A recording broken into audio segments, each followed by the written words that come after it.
ilohiy ayol treningiga kelishingizdan oldin qanaqa holatda edingiz? Aytib bera olasizmi? Qaysi yo'lni bosib o'tganingizni?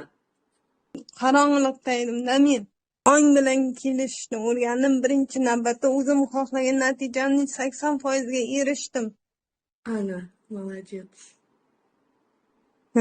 Xo'jayinim kuniga ichardi. Topganiga baraka yo'q edi. O'zim yugurib, o'zim daromad topishga yana Rossiyada yurib, sovuq demay pul topish kerak degan tezroq uyimizga ketish kerak degan niyatim bor edi. Ertaroq ketish kerak, ishlash kerak, tezroq topish kerak derdim.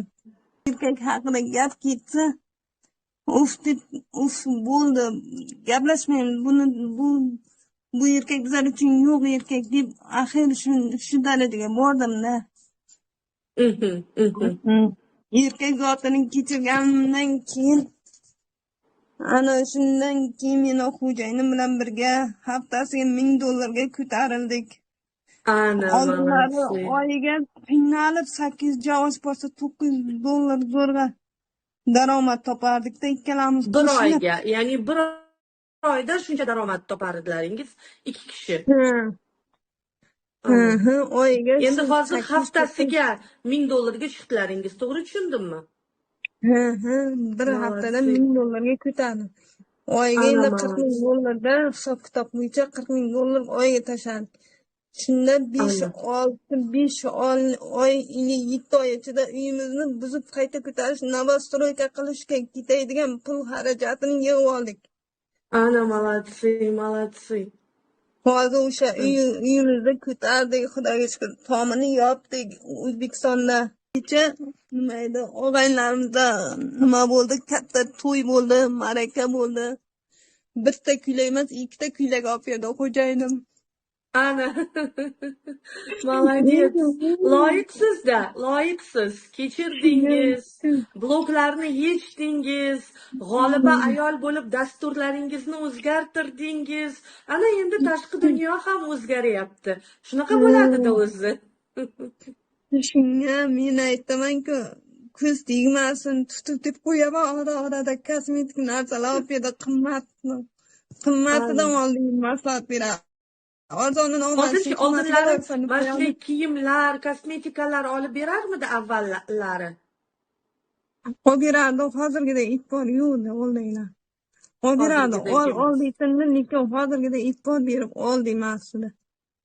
Undan natija zo'r, bomba desa ham bo'ladi, xudoga shukr. O'ziga olib berdi xo'jayinim, brilliant ko'zli. Ana, молодец. Ana, brilliantlarga loyiq bo'libsiz, молодцы. O'zing sevdigan gaplaringiz bor. Shuning uchun o'zimni sevishga birinchi ma'qul ko'raman. Xo'jayinim ham kulib qo'yadi. Bilaman, sen birinchi o'zingni yaxshi ko'rsang, keyin menga o'tasan. Yo'q, birinchi Xudoni yaxshi ko'raman, keyin siz o'rningiz, keyin 3-o'rinda siz deb qo'yaman.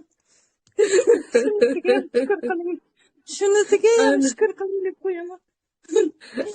Bo'lmasa bo'lmaydi. Meni fikrim boshqacha, sening fikring boshqacha. Men birinchi o'zimni yaxshi ko'raman deb hozir xo'jayinim mening gapimni takrorlay. Yo'q, siz uchun men birinchi bo'lishim kerak deb tura olaman gapimni.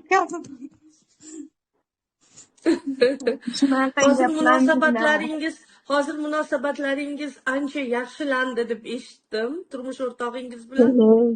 Shukr, ming qatla shukr. Ilohiy ayol bo'lish qanaqa ekan? Mazza, akal, asal. Aytganday bo'ladi, niyatingga yetasiz, birinchi o'rinda o'zingiz ochilasiz, ko'ngildagidek ish bo'ladi. Hammasi zo'r. Shu ilohiy ayol kursigamcha o'zimni to'lov qilib kerak bo'lsa xo'jayinim ham bilmaydi. Nimasi qilganimni ham bilmaydi. Pullarga ochildik. Xo'jayinim kuniga aroq ichadi. Kuniga aroq ichib bezorimni olardi. Ichmang deganni quloq solmadi. Oxiri aytdim. Mayli, kifoya. Buni ham bir hikmati bor chiqadi. Tashlab qo'y.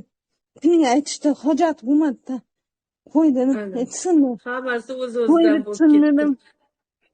To'y bichingdan bilganingizda qilingan oxiri. Yo'q. O'zidan o'zi mani 8 oydan beri aroq ichishtirib tashlagan.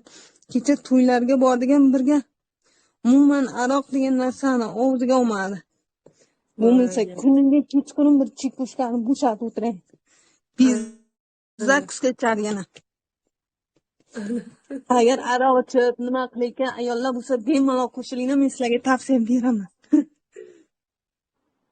Aroqni tasholmaydigan erkaklar uchun ayol kishi nima qilish kerak ekan o'zini Ayollik nafsiga energiyasi yetmaydi-da, ayol yetmaydi. Ayollik energiyasi ayol tomonidan tan olinish yetmaydi. Ana o'sha tan olingandan keyin ayol energiyasini, motivatsiyasini olgandan keyin turmush o'rtog'i ichmaydi, undan yaxshi inson bo'lmaydi.